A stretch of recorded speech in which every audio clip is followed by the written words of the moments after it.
Bonjour à tous, bienvenue dans cette vidéo où je vais vous donner 10 astuces de base du référencement naturel, donc SEO, Search Engine Optimization en anglais, d'accord? Donc 10 points à respecter pour avoir un bon référencement. Ce sont 10 points que j'aborde en détail dans ma formation Nectar de SEO que vous pouvez trouver sur mon site internet lweb.fr. Cette formation est entièrement finançable par les fonds de formation, donc il suffit de faire une demande.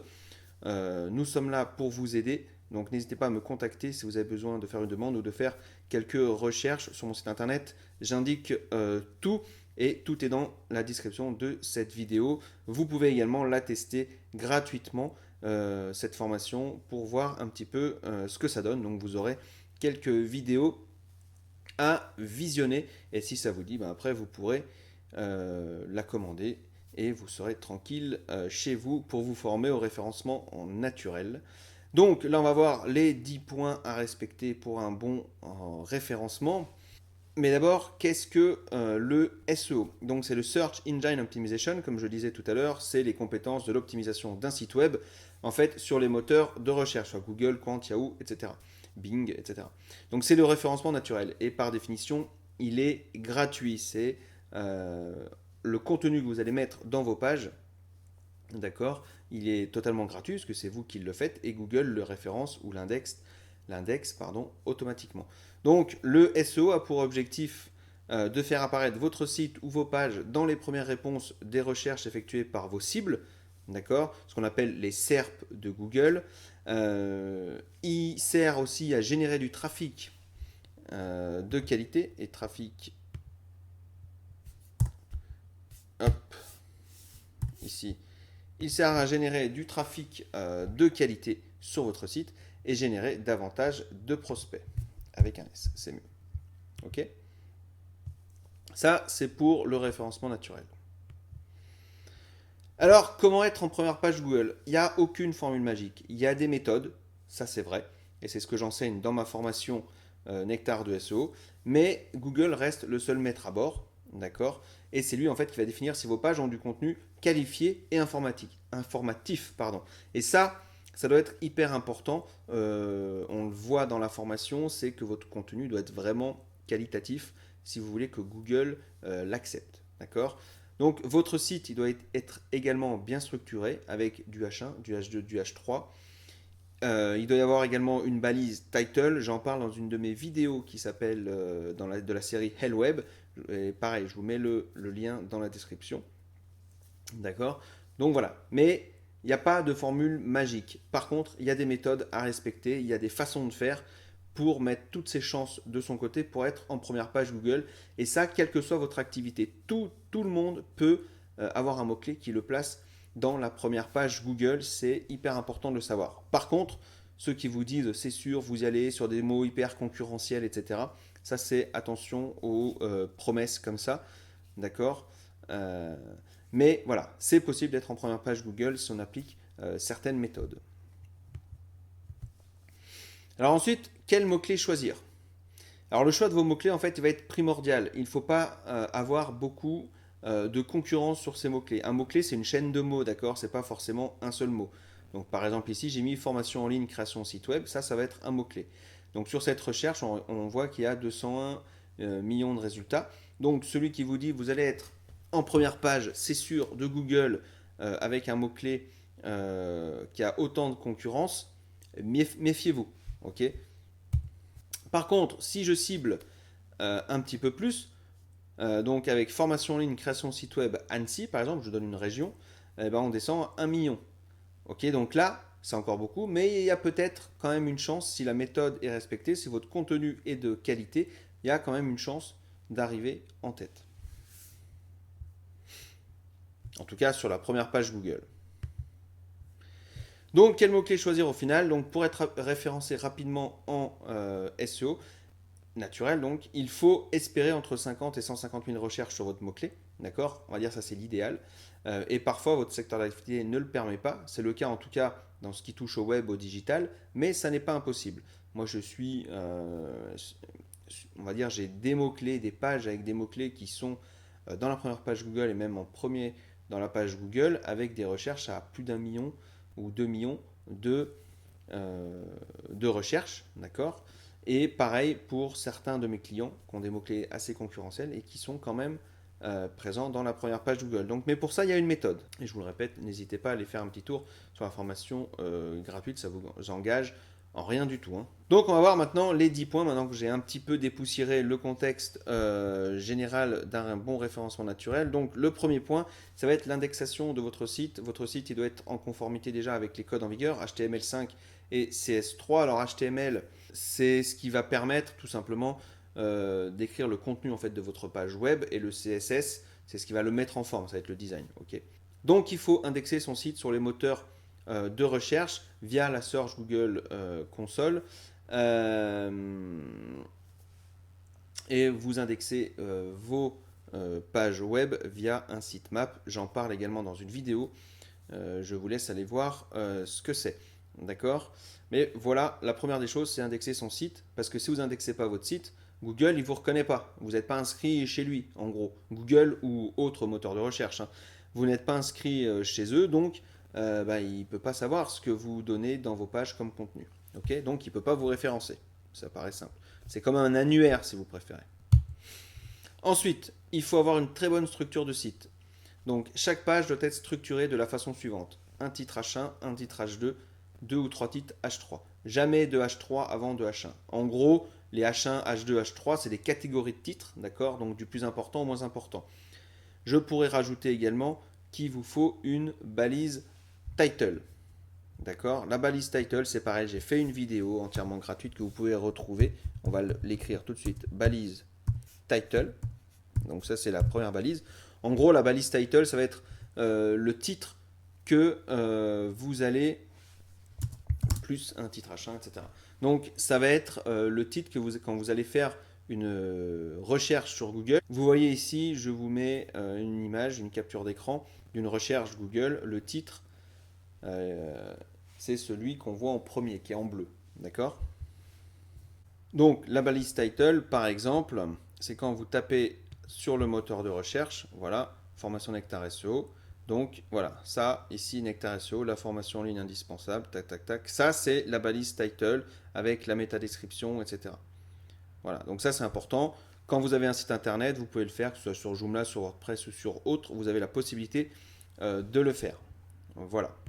Donc ensuite, vous rajoutez vos structures de titres, H1, H2, H3, là, du plus important au moins important. Ok. Et dans une page, il doit y avoir un seul H1. Il peut y avoir plusieurs H2, plusieurs H3, mais il doit y avoir un seul H1. Ensuite, la troisième règle, c'est la règle des 300 mots. Lorsque vous intégrez du contenu, donc dans une page, il doit y avoir au moins 300 mots. Le mot-clé principal ou expression, donc je vous ai dit, ça peut être une chaîne de mots, il doit apparaître dans les titres, dans les paragraphes. On dit grosso modo 2,5% de densité pour un mot-clé, c'est bien. D'accord. Donc 2,5 sur 300 mots. Ou alors, plus votre article va être long, d'accord, donc n'hésitez pas à rajouter votre mot-clé. La métadescription doit contenir le mot-clé, évidemment, donc longueur entre 20 et 30 mots. Il faut y avoir des liens internes, c'est-à-dire le maillage interne, et mettre des lieux aux côtés du mot-clé. D'accord, ça permet de mieux cibler. Voilà. J'ai également fait une petite vidéo sur la règle des 300 mots. Est-ce qu'il faut vraiment en avoir 300 ou plus ou moins? Je vous laisse regarder, tout ça est dans la description. D'accord? Pour ceux que ça intéresse d'aller plus loin. Mais au moins 300 mots, effectivement. Et 300 mots, il faut que ce soit du contenu de qualité. Il ne faut pas que ce soit du blabla. D'accord? Sinon, Google, il va s'en rendre compte et il va vous fracasser. Il va vous faire descendre votre page. Ensuite, le quatrième point, renommer les images, c'est hyper important. Toutes vos images doivent avoir le mot-clé dedans. Par exemple, si c'est formation web Annecy 01, voilà, etc., etc. Il faut que vous puissiez vous aussi vous reconnaître dans votre classement, mais il faut qu'il y ait un mot-clé dedans. Et là, vous apparaîtrez également dans les moteurs de recherche beaucoup plus vite et vous serez visible en plus dans les images de Google. Donc, mettez des images qui sont parlantes également. N'hésitez pas à mettre votre logo dessus. Ok, comme ça, on voit tout de suite qui vous êtes. Le cinquième point, c'est mettre le mot-clé URL, dans l'URL. Donc l'URL, on est d'accord, c'est le www.lweb.fr/ tac tac tac. Donc c'est pareil, si mon mot-clé c'est formation en ligne, site web, il faut que ce soit dedans. Okay, et n'hésitez pas, pareil, à rajouter un lieu à la fin pour optimiser le ciblage local. 6. Vitesse d'affichage du site.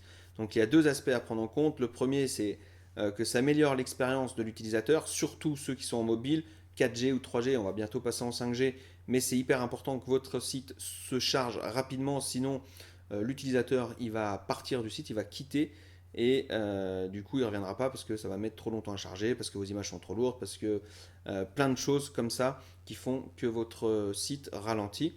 Et ensuite, la deuxième, c'est que ça permet aux utilisateurs de rester plus longtemps sur votre site. Donc il y a un faible taux de rebond. Le taux de rebond, c'est par exemple, la personne va rester sur votre page, sur votre site, elle va faire que ça, elle va visiter que cette page et après elle va partir. Donc là, vous aurez un taux de rebond qui va être élevé, alors que quand la personne reste sur votre site, qu'elle va voir une autre page et une autre page et une autre page, eh ben, elle aura un taux de rebond qui sera plus faible.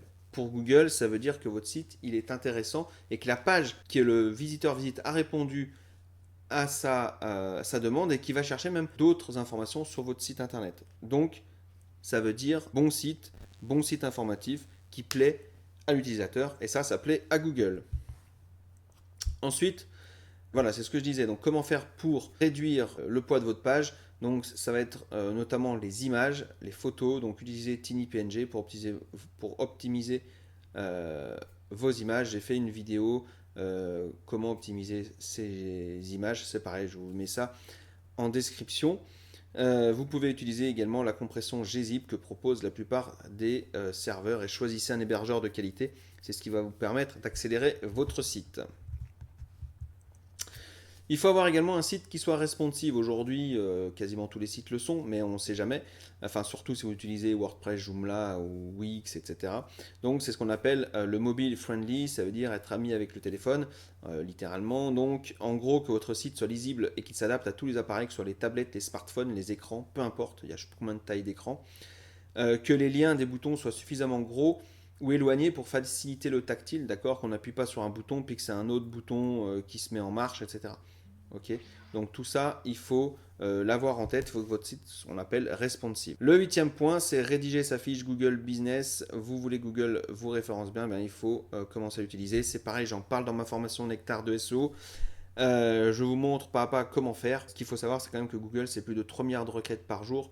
Donc, créez votre fiche d'établissement Google et mettez-la régulièrement à jour. C'est hyper important pour votre référencement. Vous allez voir, vous faites ça bien, ça crédibilise votre activité. Ça vous met tout de suite en avant et ça peut potentiellement vous engendrer une grosse visite et de convertir un petit peu vos prospects. Utilisez les annuaires. Alors moi, je ne suis pas un spécialiste des annuaires, mais les annuaires gratuits de qualité sont pertinents dans la qualité du référencement national. Il faut savoir que ça existe, ça vous permet d'avoir des liens, ça vous permet également de faire une description de votre activité. Donc j'en parle également dans ma formation Nectar de SEO, j'en parle à titre informatif parce que je ne suis pas un spécialiste des annuaires, mais il y a de très très bons annuaires. Donc faites un peu de recherche sur Google et vous allez voir, vous allez pouvoir en trouver et c'est pareil, donc ça peut vous être utile pour votre référencement. Et ensuite, un des points forts également, le 10e point, c'est le référencement local, donc le SEO local. Donc c'est le moins concurrentiel en ce moment, mais je pense que ça va changer parce que tout le monde commence à s'y mettre. Donc c'est pourquoi moi je vous disais qu'il faut rajouter des noms de lieux. Et le SEO local est encore plus intéressant car plus de 80% des recherches se font avec le smartphone. Donc la géolocalisation est une donnée importante et c'est pour ça qu'il vous faut votre page d'entreprise. Ce qu'on disait, la page Google Business, pardon. Donc c'est vraiment important de créer ça. Donc créez-vous une page jaune, une page jaune, une page Google, voilà. Tout ça, c'est hyper important. Et ensuite, j'ai donné un petit bonus, c'est les réseaux sociaux. C'est indispensable aujourd'hui d'être présent sur les réseaux sociaux. Si vous êtes une entreprise, vous devez avoir au moins LinkedIn, YouTube, Twitter, Facebook également. Si vous avez un réseau d'amis qui peut partager votre activité, d'accord, c'est important d'avoir une page Facebook également. Ensuite, si vous voulez passer sur de la pub payante ou du référencement payant. Il y a également Instagram et Pinterest qui sont de plus en plus en vogue, mais c'est surtout ça aussi si vous avez une activité artistique ou que l'esthétisme joue un rôle important. D'accord. Et là, je vais vous montrer rapidement des résultats de référencement naturel que j'ai fait en appliquant la méthode Nectar de SEO, donc que j'enseigne dans ma formation. Et je répète, elle est gratuite. Enfin, elle est gratuite. Vous pouvez la tester gratuitement, pardon. Vous aurez quelques vidéos. Et donc, je vous montre tout simplement travailler pour une entreprise où je devais faire la création d'une e-boutique, référencement, etc. Et donc, voilà un petit peu ce qu'on a obtenu. Donc, ça part de 2016, vous voyez, 2100 utilisateurs. Donc, ça, c'est pas du fake, c'est vraiment quelque chose que j'ai fait dernièrement et c'est récent. D'accord. 3 mois après, on augmente de partout. Ok. Seulement 3 mois après. Hein. Ok. Donc, 3 mois après, on est déjà à 3050 sur les pages. On a un taux de rebond qui est plus bas. Ok. On a 1400 sessions. En 2017, donc moi je suis arrivé fin septembre 2017, vous voyez. Donc en 3 mois, simplement 3 mois, septembre, octobre, novembre, décembre, on va dire, allez, 3 mois et demi, 4 mois. Voilà, on a déjà gagné 200 visites en seulement 3 mois d'intervention, d'accord. On finit l'année 2018, donc je reste un an à faire leur référencement, leur e-boutique, etc., les fiches produits. Vous voyez, on est passé à plus de 2700 visites. Donc voilà, c'est et simplement en utilisant du référencement naturel, en utilisant les points clés dans cette vidéo. Ok, c'est vraiment important de le comprendre. C'est pas du fake, on peut vraiment y arriver, mais il faut vraiment connaître la méthode. Donc c'est quand même énorme en un an de réussir à faire ça. Et surtout, ce que je vous dis pas, c'est, enfin ce que je vous dis pas, que je vais vous dire là, on est première page Google sur la plupart de tous les produits.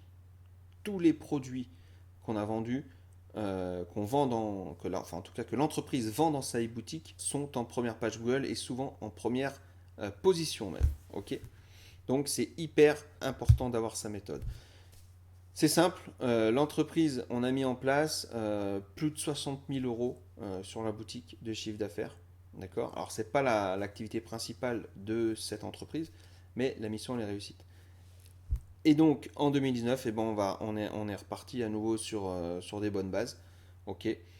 Donc voilà, donc c'est pour vous dire vraiment que cette méthode marche. N'hésitez pas à aller faire un tour et tester-la gratuitement. Vous allez avoir quelques infos. Et puis si vraiment ça vous intéresse, ben, formez-vous à ça pour le mettre en place sur votre site internet.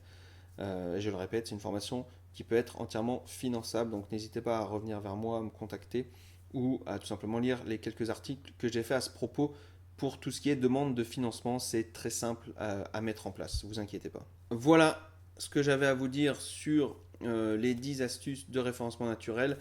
N'hésitez pas à faire un petit tour sur la chaîne YouTube, abonnez-vous, il y a plein de vidéos qui sortent. J'ai mis en place la série de vidéos HelloWeb où il y a pas mal, je donne pas mal d'astuces et mon avis sur les sites internet. Il va y avoir des vidéos tutos également qui seront mis en place pour tout 2020. Donc voilà, et évidemment les formations, le catalogue de formations qui va s'étoffer. Pour l'instant, il y a la création des sites internet avec Joomla, la création des sites internet avec WordPress et la fameuse formation Nectar de SEO. Donc voilà, n'hésitez pas à aller faire un petit tour sur elweb.fr et moi je vous dis à très bientôt.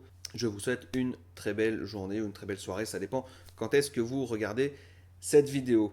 À bientôt, ciao.